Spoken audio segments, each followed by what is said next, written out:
Mike's Daily Podcast. FF episode 1970. Yep, it's a humdinger. It's 1970, everybody. Wear your polyester. Mike's Daily Podcast. 1970, what a year it was when we started dancing to disco. Well, I don't know. It could have been, but I think that was probably a little bit later on in the 70s when everything went wrong. No, more. That's the end of the song because I don't have anything else. Mike's Daily Podcast. I remember Grease in the 70s. I remember that. John Travolta, Olivia Newton-John. Mike's That was some fun times. Daily Hey, I haven't done a podcast in a while. Podcast. I discovered something too, I want to tell you. Yeah! If you have an Alexa, you say, Alexa, play Mike's Daily Podcast. And by golly, it does it. It opens it up on iTunes, which luckily I am on. And I think that was where I first was when I was podcasting 1970 episodes ago. And then you can listen to the show, and it could be a helpful, wonderful experience. Let's talk about narcissists. Everybody on YouTube that talks about narcissists have usually been jilted. Have just gone through a bad breakup and go, oh my gosh, I was with a narcissist. What's funny is when you hear from an ex who found out, an ex that was a narcissist who got burned by another narcissist, and you're thinking, well, revenge. But you know what? That's not a good way to think, right? There's, in the end, why revel in someone else's pain? That makes you less than them. Makes you less than anything. Just narcissists in general. There's a lot of them on this planet, and a lot of them in the industry that I have chosen, the entertainment industry. A lot of them seem to rise to the top because they got such huge egos. And here's today's podcast picture. But I always find it fascinating with all the narcissists that I know that they never are wrong. They can argue themselves out of a paper bag with all kinds of argument as to why they are innocent. There is never... they spend all this energy telling you why they're innocent, when in reality says, no way. But they usually have conned enough people to believe them. Basil sees right through it. He sees right through the narcissist and their stupid arguments and the defensiveness. And hey, I'm never ever wrong. We're done with it. Aren't we done with it? But we're not done with it because every day there's about another narcissist born every minute. So it's just a thing. And I have had to deal with it in my line of work. But now, let me just say this, though. You should, if you don't pay any attention to yourself, unlike the narcissist, you should pay some attention to yourself and think about things like your health. And I found this interesting little article about how you should make fitness a habit in 2020. Yes, I know, Mike. I need to make fitness a habit in 2020. And here we are into 2020.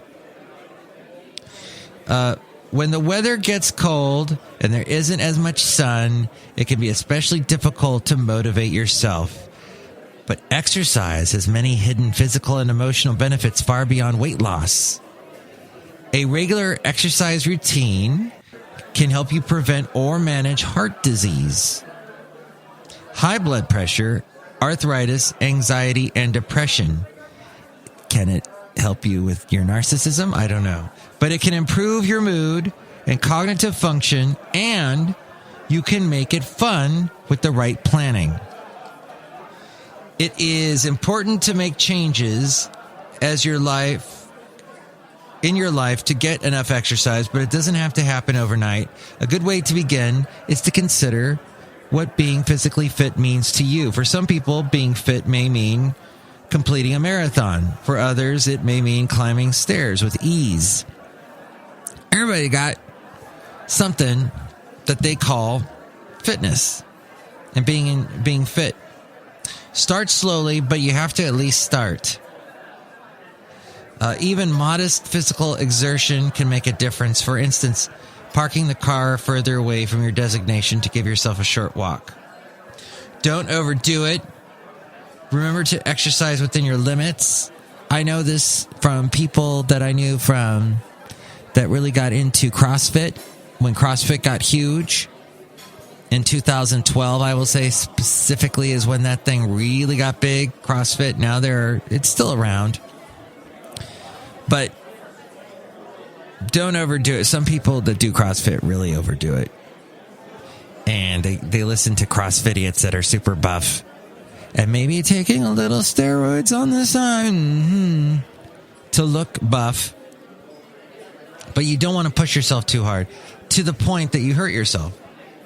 If you have chronic health issues, such as arthritis, diabetes, or heart disease, consult with your doctor about what level of activity is appropriate for you. At the beginning of the year, there are people who join gyms and start fitness classes who have not yet made an exercise routine in their life. People can push themselves a little too hard. You have to start gradually, or you risk injuring yourself. Now, what if you fall off the wagon? That is an excellent question. I'm asking this article that question. And yes, I suddenly realized that I may have read some of this article previously, especially the part about parking far away from where you need to be and then walking there. That's what I don't understand. It is the most frustrating thing trying to find a parking spot. Oh, and I even wrote a song about this, didn't I? About the park people that park and wait and drive around all day trying to find a parking spot. And the thing is that you get so frustrated trying to find a parking spot as we go outside a cafe anyway. We're bringing Mike's Daily Podcast somewhere in Podcastro Valley today, where it's raining and hailing. And it hailed on me when I got out the bus and I'm walking over to my house. And man, oh man, I think I just heard some lightning. There may have been some lightning out here. But the rain has stopped momentarily outside a cafe anyway. And the last place on earth where we're bringing Mike's Daily Podcast, somewhere in Podcastro Valley. And it started hailing on me. And as soon as I get inside, well, it wrapped up. But yeah, we got some kind of crazy weather today. So, anyway, you should, to avoid all the frustration of trying to find a parking spot, just park far away where there usually are none of the parking spots are taken, and then walk, and you've given yourself a little walk. Oh, but Mike, I'm in a hurry. Well, planning.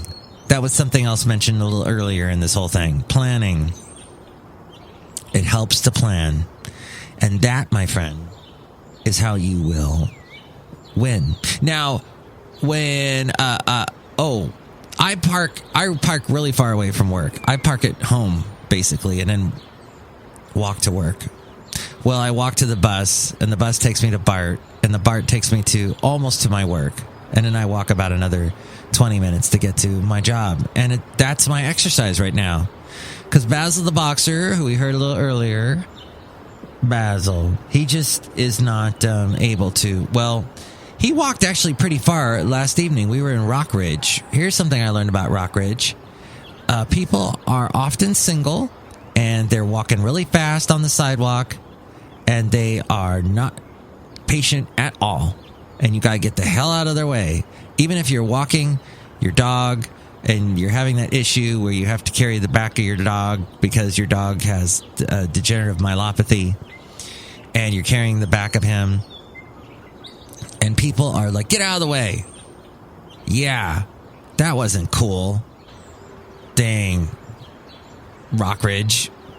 I don't think I'll be visiting Rock Ridge again anytime soon, even though they do have two really cute bookstores.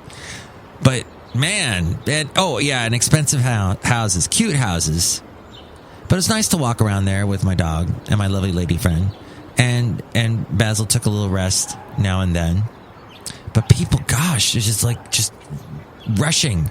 And it's funny because the sidewalks aren't completely packed, but all of a sudden you'll get this person just zipping through, being all like in a hurry. And they don't have it very well lit either. So people don't often see each other, and they're like just, it's treacherous. Rockridge is treacherous. I'll just say it right now. Rockridge, you need more street lights. And possibly you need to change out your Christmas lights right now, because I think right about now is when you want to change them. Even though they're saying all this stuff now about how you can change your Christmas tree into a Valentine's tree just by adding more red lights.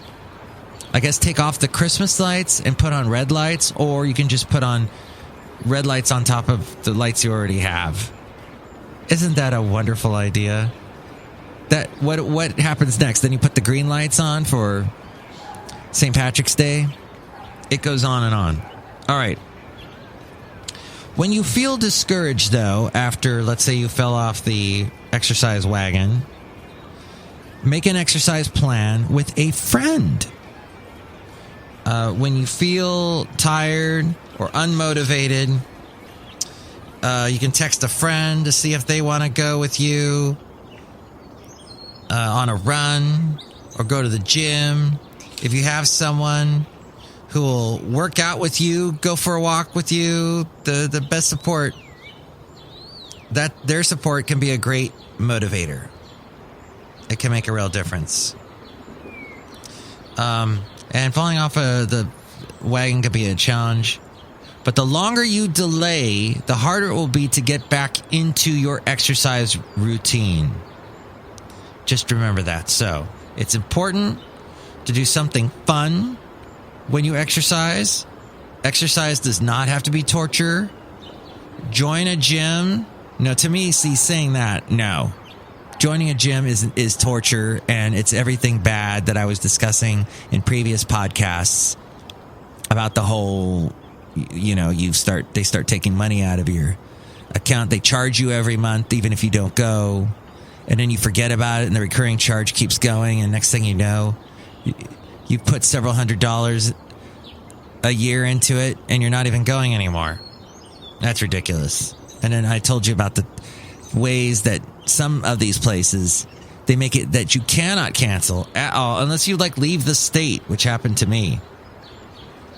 So, don't necessarily join a gym, but the good thing about gyms is they have classes that can also be an opportunity to socialize. It can be helpful to have other people around you doing what you're doing. And in a class, you have an instructor to guide you and motivate you. If the exercise you are doing is not engaging, find something else. Biking, hiking, swimming, dancing, yoga are just a few of the activities that can give you a workout. Exercise is a lifestyle change. Don't focus solely on weight loss. Get into the habit of doing physical activities you enjoy. And it's something that you can see down the road you're going to keep enjoying. And you're going to keep doing. Force has nothing to do with it. Forcing yourself, that's where the issue lie. That's when you stop, is when you force yourself into something. All right, I was going to complain about somebody else. Let's see. Oh, yeah. Someone that I know has a really bad attitude. And let's just say asking a normal, typical question that would not in any way have any sort of anything to it. In other words, something that's not charged in any way. They end up just coming in hot and just frustrated, and it's just being calm, cool. You know what? When you talk to people about something they need to do, see how you are asking first, how you're coming into the room, how you're presenting it. You won't always get the best result if you are. Now, I understand when everything's falling apart and someone needs to shout above all the water that's pouring down out of the ceiling, and we got to hurry and get together and get off this boat. Something like that. You have to raise your voice. But sometimes that's once in a while. When you are doing just the day-to-day coming in hot. Coming in like yelling and going, what's wrong with your people? What's wrong with... So I'm trying to apply this to your life. This probably doesn't apply at all, but it just... Sometimes we have to think about how we are talking to other people. That's all I'm saying. We show a little compassion. Show a little consideracy, considerateness,